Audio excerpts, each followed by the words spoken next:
Movie buffs, welcome back to the Movie Bay. This is D. In today's video, we're going to take a look at 20 great movies from the 60s. So far, we've done 90s movies, we've done 80s movies, we've done 70 movies. Today, we're going to do some movies from the 60s, 20 good movies from the 60s. Without further ado, we're going to dive in, and we're going to start off with this Clint Eastwood collection. In this Clint Eastwood collection, we got 1964's A Fist Full of Dollars. We also have 1965's For a Few Dollars More. We also have 1966, The Good, the Bad, and the Ugly. And we also have 1968's Hang 'em High. This is a fantastic collection. I love every movie in here. However, my favorite is The Good, the Bad, and the Ugly. That is my favorite, but I do like all of these movies. You can't go wrong with any of the Eastwood Westerns. I love, a lot of people, John Wayne is their favorite guy. Eastwood is my favorite guy, as far as Western movies go of this era. Now, again, John Wayne is before Eastwood, but I really lean more towards the Eastwood stuff. Okay, so now we're going to go to 1960's Psycho, a Hitchcock classic. 1960 Psycho. This is a fantastic movie. There's 3 sequels to this, plus it spawned a really cool TV show that was on Netflix, and it was a really good show. I think it was Netflix. We also have The Magnificent Seven, 1960. This is a fantastic movie. All-star cast. You got Yul Brynner, Charles Bronson. Just a great movie, a great cast. Wonderful movie. Also spawned a remake with Denzel Washington and a star-studded cast in that as well. I tend to lean more towards the original. The Denzel reboot was good, but I like this one a little bit better. Next up, we're going to take a look at 1961's Breakfast at Tiffany's. Breakfast at Tiffany's was a pretty good movie. I enjoyed Breakfast with Tiffany. But what really drew me to this movie was George Peppard. I really didn't see much of him outside of the A-Team. So when I saw that he was in this movie, I wanted to grab it real quick. George Peppard was Hannibal Smith in the A-Team, for those of you who don't know. Rest in peace, George Peppard. Next up, we're going to take a look at 1962's To Kill a Mockingbird. This is just a fantastic movie. It's one of those movies that get you with the emotions. It's about injustice and things of that nature, but it's a good movie. And it was, for a second, it was almost like required watching in some classes. To Kill a Mockingbird. Next up, with Gregory Peck again, Cape Fear. So you got Robert Mitchum and Gregory Peck. This is a fantastic movie. Also, again, a remake to this is called Cape Fear with Robert De Niro and Nick Nolte. Now, I'm not sure which one I like better. I need you guys' help in the comment section. I need you guys to let me know which version of Cape Fear do you like best. Because I'll be honest with you, I'm on the fence, because this original version is fantastic. Robert Mitchum is just, he really showed his range in this movie. But I also like the new one with De Niro, because De Niro was crazy as hell in that movie. Nick Nolte played a great role in that. It's hard for me to say which one is better. I think I kind of like the newer one with De Niro better, but this one is good too. So help me out. Let me know which version of Cape Fear you like the best. Next up, we have 1963's Alfred Hitchcock again, The Birds. Banging movie. I'm surprised he didn't try to remake this or redo this one like they do everything else.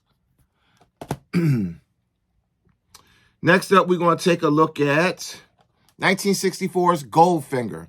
It's a James Bond movie. Don't really need to say a lot about James Bond. It's a long series. It's been running since the 60s all the way up to now. It's still running. The last one just came out a couple years ago. The Batman movie, the original Batman movie, not Batman 89, the original Batman movie. Let's see. The Adam West version of Batman. You know, zing, pow, ping. This was a good movie. Cheesy, campy.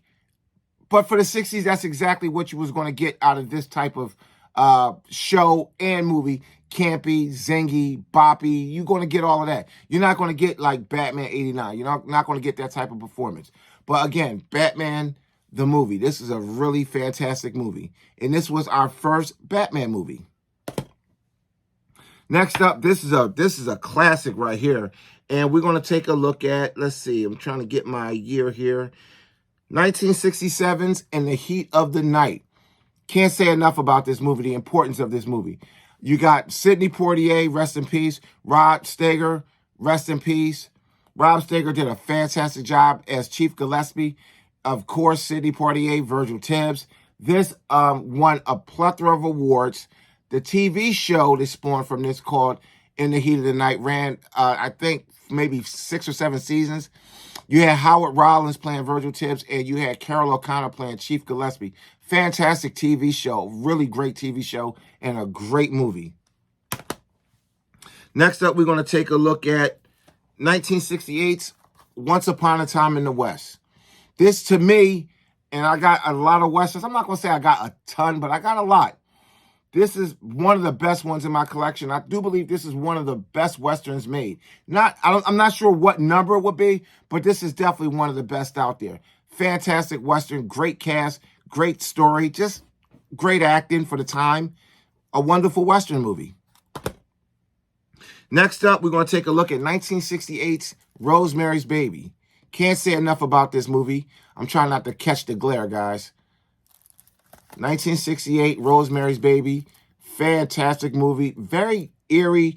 Not scary, just very eerie, creepy movie. Next up, this movie probably got, in my opinion, the most important car chase scene ever put to film. Now, is it the best car chase scene? I'll let you decide for that. Let me know in the comment section what movie. I already know what most of you are going to go to because I feel the same way too. What car chase scene would you say is the very best car chase scene in any movie? And this is going to automatically come up in the conversation. Bullet, Steve McQueen's Bullet.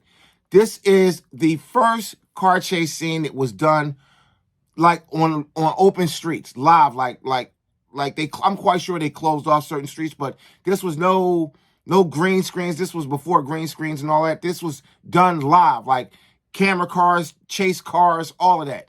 This was the first of many, many great car chase scenes in Hollywood. So, as far as car chase scenes go, this is the most important car chase scene, in my opinion, ever put to film. Is it the best? I'll let you decide, but I think most of you is going to say the car chase scene from Ronin is the best car chase scene, and you wouldn't be wrong for thinking that. I tend to like that car chase scene a lot, and when we talk about great car chase scenes, that one comes up pretty much regularly. Bullet, however, it comes up, but believe it or not, the car chase scene in Ronin comes up more than this one, and I'm not really sure why. This one should come up automatically. It's the first of its kind. Anyway, Steve McQueen's Bullet. That was a little sideline right there. Next up, we have 1968's Stanley Kubrick, 2001, A Space Odyssey. This movie for me, I know a lot of people love this movie. And it's a good movie, but to me, it ain't all that to me. Again, 2001, A Space Odyssey. It's an all right movie to me. I know a lot of people love this movie, but to me, it's just all right.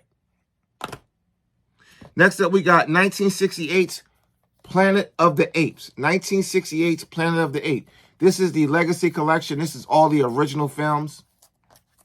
This is another one that started a long-running franchise. You got 5 original films. Let's see. Yeah, 5 original. 1, 2, 3, 4. 5 original films. Then you got this god-awful mess. I wanted to pull this down just to show you. You got this pile of smoking dog do. Planet of the Apes. This is the one that came out. I forget what year. I know it was in the early 2000s. Wait a minute. Let's see. Well, anyway, this is the one with Mark Wahlberg. This is the first Planet of the Apes movie since this series. And man, wow, what a smoking pile this was. However, Matt Reeves, his trilogy, I got it back here. The Matt Reeves trilogy is all that. All 3 of these is good movies. All of them. So, again, Planet of the Apes. Yes, I'm definitely down with Planet of the Apes. That was 1968's Planet of the Apes. Sorry for the little sidebar there, but the Matt Reeves trilogy is very exciting. I love talking about that trilogy. It's a really good, solid, rock-solid trilogy where all 3 installments are good. Next up, we got 1962's Dr. No, another James Bond movie. with Mr. Connery. What can I say? I mean, it's really not a whole lot to talk about with Bond. It's a long-running, well-established franchise. It just keep on going, and they keep reinventing it every so many years. Next up, we have 1967's Quartermaster in the Pit. This was a good movie. I bought it on a whim at my local mom and pop store, and I watched it, and I was pleasantly surprised. I do believe there's a couple more follow-ups to this. I saw them, but I didn't get them because I wanted to buy and watch this one first to see if I liked it before I would invest in the rest of them. But if I ever go back and see more, I'll get them. But I think I saw maybe 1 to 2 more installments of this Quartermaster in the Pit series. So, yeah, that's it. So, guys, that's 20 really great movies from the 60s. Now, I don't have a lot of 60s movies in my collection. You know, it's a newer collection. But thanks for watching, and I'll see you in the next one.